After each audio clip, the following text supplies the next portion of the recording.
이어서 중국의 무인기 기술 수준에 대한 Asian Military Review의 분석 내용입니다. 중국의 무인기 운용 능력. 중국 산업계는 지난 10년 동안 군수용 혹은 민수용으로 사용되는 엄청난 양의 무인항공기 시스템을 도입해왔다. 군용 무인항공기 개발에 관련된 민간 기업에 의한 생산량도 크게 늘었지만 주로 중국 항공산업공사와 중국 항공과학기술국 같은 주요 국영 방위산업체에 의해 생산되는 무인항공 시스템의 숫자가 급격하게 늘어났다.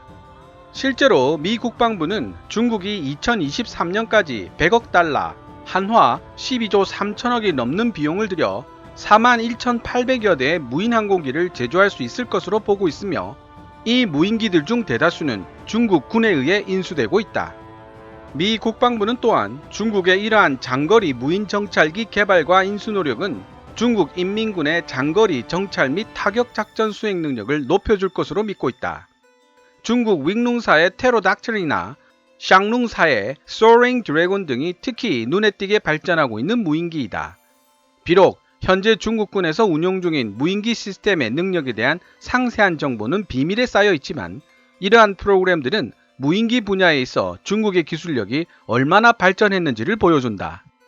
2018년 11월에 열린 중국 에어쇼 전시회에서 중국의 개발자들은 야심차게 만들어낸 정교하고 복잡한 설계의 무인항공기를 선보였다.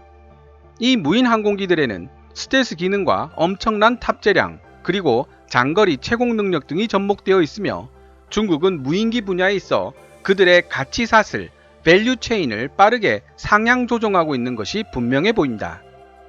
가치사슬, 밸류 체인이란 기업이 제품 또는 서비스를 생산하기 위해 원재료, 노동력, 자본 등의 자원을 결합하는 과정을 뜻합니다. 가치사슬을 상향 조정한다는 의미는 자원의 결합 과정의 효율성을 높여 더 많은 부가가치를 만들어낸다는 의미로 이해하시면 될 것 같습니다. 지금까지 중국과 일본의 무인기 기술 현황에 대해 Asian Military Review가 분석한 내용을 번역해 알려드렸습니다. 현재 일본의 무인기 기술은 중국이나 대한민국에게 뒤처져 있다는 분석 내용과 함께 중국의 무인기 기술이 상당한 수준에 올라와 있음을 암시하고 있습니다. 그렇다면 대한민국의 무인기 기술에 대해서는 어떤 분석을 하고 있을까요? 함께 보시죠. 첨단 항공우주 산업을 보유하고 있는 대한민국은 광범위한 무인항공기 시스템 개발 프로그램을 자체적으로 추진할 능력을 갖추고 있는 극소수의 아시아 태평양 국가 중 하나이다. 대한민국 군은 현재 세계적으로 유명한 무인기 제조업체인 IAI 및 노스롭 그루먼에서 만든 무인기와 대한민국 국내 업체가 개발한 무인기 모두에 의존하고 있다. 하지만 IAI의 헤론1이나 노스롭 그루먼의 RQ4, 블락 30, 글로벌 호크 같은 기종들은 중고도 이상의 높이에서 장기 채공이 가능한 MALE, Medium Altitude Long Endurance급 이상의 성능을 지니고 있어 전략적 수준인데 반해 대한민국이 자체 개발한 무인기들은 아직까지 대다수가 전술적 수준 혹은 그 이하의 성능을 지니고 있다. 하지만 현재 개발이 거의 마무리된 대한항공의 쿠스 FS 중고도 장거리 무인기의 경우 미국의 MQ-9 사신 리퍼와 동급의 성능을 지닌 무인기로 해외에서 평가받고 있으며 이 기사 후반부에도 그 내용이 나옵니다. 동시에 2030년을 목표로 개발하고 있는 대한항공의 쿠스 FC는 미국 스텔스 무인기 X-47B와 동급 성능을 목표로 하고 있죠. 상세한 내용은 후반부에 다시 설명하겠습니다. 현재 대한민국 국내 기업들이 개발하려 노력하고 있는 것들은 주로 대한민국 공군과 육군에 공급하기 위한 중고도 장기 채공이 가능한 MALE급 Medium Altitude Long Endurance 무인기들이다. 뿐만 아니라 무인 전투기 UCAV 운용 능력과 수직 이착륙 VTOL 무인기 및 틸트 로터 플랫폼 운영 능력의 도입도 대한민국 무인기 개발 연구의 중심이 되고 있다. 무인 정찰기는 또한 북한의 적대적 미사일 발사를 탐지하고 이를 무력화시키는 이른바 킬체인 통합 감시 타격 시스템의 중요한 요소가 될 것으로 예상되고 있다. 대한민국은 자체적인 군용 무인기 수요를 충족시키는 단계를 넘어 세계적인 수준의 무인 항공기 시스템을 제조하고 수출하는 국가가 되기를 열망하고 있다. 국방과학연구소 ADD, 한국항공우주연구원 KARI, 한국항공우주산업 KAI, 대한항공 항공우주사업본부 CAR-ASD와 같은 주요 정부 기관과 대기업들이 대한민국의 무인항공기 기술 기반 고도화 작업에 앞장서고 있다. 실전에 배치된 대한민국 무인기들의 능력 1. KAI RQ-101 송골매 혹은 Night Intruder 300 RQ-101은 대한민국 육군 최초의 전술급 UAV 플랫폼으로 고정익 구성을 채택하고 있다. 무선 통신을 통해서 직접 통제가 가능한 최대 운용거리는 반경 120km이며 지상 중계소를 이용한다면 운용 반경은 최대 360km까지 늘어날 수 있다. 레이더 정보를 수학적으로 재구성해서 영상화하는 기술을 사용하는 합성 개구 레이더 장치 SAR을 갖추고 있어 2에서 3km 상공에서 사람 얼굴의 식별도 가능할 뿐만 아니라 고화질의 주간 및 적외선 센서를 탑재하기 위해 45kg의 탑재 용량을 별도로 갖추고 있다. 2004년 말까지 각일선 부대의 납품이 완료된 것으로 알려지고 있다. 하지만 2018년 12월 RQ-101 송골매 제조사인 한국항공우주산업 KAI의 하도급 업체 D사가 진품이 아닌 것으로 의심되는 부품을 사용하고 부품 교환 주기를 3년에서 1년으로 임의로 줄여 과도하게 정비한 것으로 드러났습니다. 게다가 인건비를 부풀려 청구해 약 11억 원의 부당이익을 얻은 것도 드러났죠. 결국 D사는 서울지방경찰청 국제범죄수사대의 수사 대상이 되고 맙니다. 그 때문이었을까요? 후속기라고 할 수 있는 RQ-102 납품 계약은 대한항공 항공우주사업부로 넘어가게 됩니다. 2. 대한항공의 한국형 무인 시스템 CUES-FT RQ-102 대한항공 내 군사무기 전문 부서인 대한항공 항공우주사업본부 CAR-ASD는 2016년 방위사업청으로부터 RQ-101 송골매 후속 기종으로 대한민국 육군용 다목적 무인전술기 CUES-FT 납품 계약을 따냈다. 이 회사는 2020년 말까지 각각 4대의 무인기로 구성된 총 16개의 CUES-FT 시스템을 제공할 것이다. CUES-FT는 단거리 이착륙을 위해 설계되었으며 24시간 동안 채공이 가능하고 최대 10km의 유효거리를 가진 자동 표적 추적 장치를 탑재했다. 3. 엘빗 시스템의 스카이락2 글라이더처럼 현장에서 조립해서 손으로 날려 비행시켰던 스카이락1을 더 크고 다양한 기능을 가지도록 발전시킨 버전인 스카이락2는 6시간 동안 채공이 가능하고 약 59km의 작동 반경을 가지고 있다. 스카이락2 시스템은 일반적으로 2대의 무인 항공기와 부속 탑재 장비 및 트럭에 장착된 레이식 발사대와 무인기 유도 통제반 GCS로 구성된다. 4. 유콘 시스템스 리모아이 대한민국 육군은 2013년 국내 기업인 유콘 시스템과 각각 4대의 항공기로 구성된 리모아이 미니 무인 항공기 시스템 구매 계약을 체결했으며 2015년 3분기부터 지금까지 120개의 시스템을 납품했다. 리모아이는 손으로 날려서 이륙시키며 착륙 시에는 에어백 쿠션 시스템을 사용한다. 전기로 움직이는 리모아이는 10km의 운용거리와 60분 동안 채공이 가능하며 상하 좌우로 스캐닝할 수 있는 안정 전자광학 적외선 장비를 기수 앞부분에 탑재하고 있다. 유콘 시스템의 리모아이도 카이의 송골매와 더불어 언론의 공격을 많이 받은 무인기입니다. 예상보다 성능이 떨어진다는 평가를 많이 받았고 추락 사건도 있었기 때문이죠. 그래서 배경 영상에는 유콘 시스템의 리모M을 사용했습니다.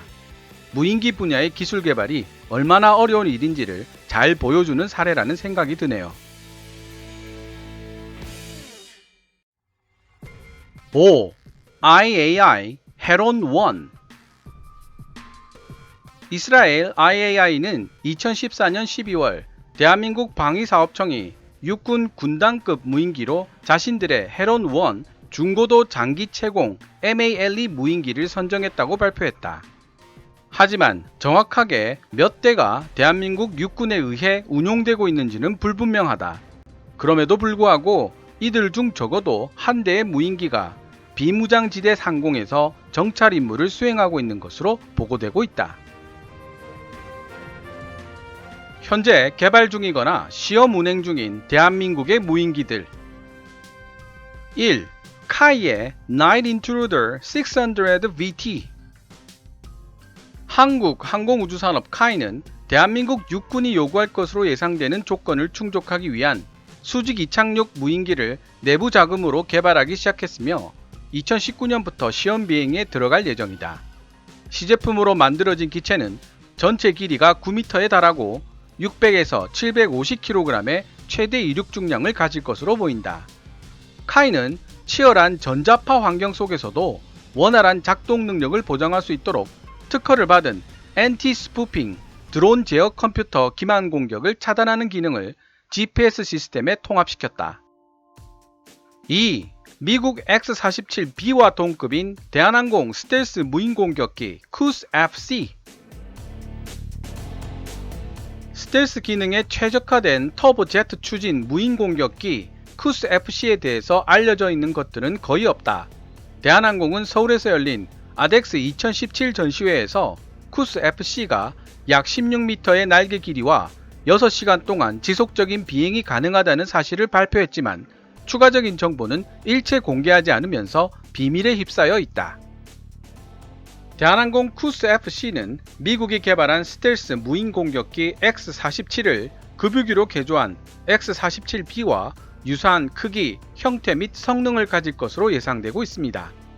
쿠스-FC는 X-47B와 마찬가지로 전익기 구조로 설계되었기 때문에 꼬리 날개가 없습니다. 엔진도 X-47B가 사용하고 있는 프렛 앤 휘트니의 F100PW220U를 사용할 가능성이 높다는 이야기도 있는데 X-47B의 최대 속도는 마하 0.9입니다. 대한항공에 따르면 2011년부터 쿠스-FC를 개발해 오고 있으며 정부의 추가 지원만 있다면 2030년까지 개발을 완료할 수 있다는 입장을 보이고 있습니다. 지난 서울 아덱스를 직접 방문했을 때 대한항공 관계자에게 좀 더 자세한 설명을 듣고 싶었지만 아쉽게도 그런 기회를 만나지는 못했습니다. 3. 중고도 장거리 무인기 쿠스-FS. 중고도 무인기로 알려져 있던 쿠스-FS는 대한민국 공군용으로 개발되고 있으며 미국의 MQ-9 리퍼와 같은 등급의 무인기이다. 이 다목적 항공기는 통신중계, 전자전, 정보 감시 및 정찰 등의 임무와 신호 정보 수집 임무를 수행할 것으로 예상된다. 비행 중인 프로토타입을 보여주는 영상을 보면 각 날개 아래에 2개의 무기 장착점이 설치되어 있어 타격 임무에 투입될 가능성도 있음을 알 수 있다. 2018년 말까지 개발이 완료된 것으로 추정되는 쿠스-FS는 이후 시범적인 운영과 평가를 위해 대한민국 공군으로 이관될 것이다.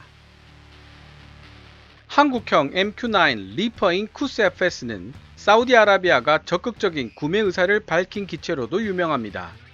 시험 비행 과정에서는 서해상에서 비행 중이었던 쿠스-FS가 130여 킬로미터 떨어진 잠실 서울운동장의 자석을 정확하게 식별해 군 관계자들의 놀라움을 샀다는 이야기가 있었죠. 2019년 6월 모하메드 빈 살만 알 사우드 사우디 왕세자는 우리나라를 찾아 대전 국방과학연구소를 시찰했는데 쿠스-FS의 우수한 성능에 큰 감명을 받아 그 자리에서 구매 의사를 밝혔다고 알려져 있습니다. 4. MD-500을 무인 헬기로 개조한 쿠스-VH. 대한항공은 MD-500 경공격 헬리콥터를 기반으로 회전익 무인 플랫폼을 개발하고 있다. 뒷좌석에 탑승석 대신 대형 연료 탱크를 설치하면서 비행시간이 4시간까지 연장되었다. 성공적으로 개발이 끝난다면 쿠스-VH는 무인 항공기를 원격 조종할 수 있는 능력을 이미 갖추고 있는 대한민국 육군의 AH-64E 아파치 가디언즈와 함께 미래에 닥쳐올 유인 무인 합동 작전을 지원할 수 있게 될 것이다. 5. 틸트 로터 무인기 쿠스 VT. 양 끝에 장치한 엔진의 프로펠러를 위아래로 회전시켜 수직 이륙이나 고속 전진 비행이 가능한 무인 틸트 로터 항공기는 한국항공우주연구원과 공동으로 TR-60 시스템을 기반으로 개발되었다. 쿠스 VT는 30kg 무게의 군 장비를 탑재할 수 있으며 운용 반경은 200km, 비행 가능 시간은 6시간이다. 쿠스 VT는 자율수직 이착륙기의 역할을 수행할 것으로 기대되고 있으며 수상함 위에서도 운용이 가능하다. 6. 정찰위성급 무인기 노스롭 그루먼 RQ-4 글로벌 호크. 대한민국 군은 6억 5,700만 달러, 한화 8,120억 규모의 해외 군사 판매 FMS 계약에 따라 2개의 유도 통제 시스템 및 예비 엔진 2개와 함께 첩보 위성 수준의 감시 정찰 능력을 지닌 RQ-4 블록 30I 글로벌 호크 4대를 인수해 첨단 정보 감시 및 정찰 유닛을 확보하게 되었다. 최초 2대의 글로벌 호크는 당초 2018년 말에 인도될 예정이었지만 해킹 방지 시스템과 사이버 보안을 개선하기 위해 2019년으로 연기되었다. 2020년 4월 기준으로 2대가 한국에 이미 도착해 있습니다.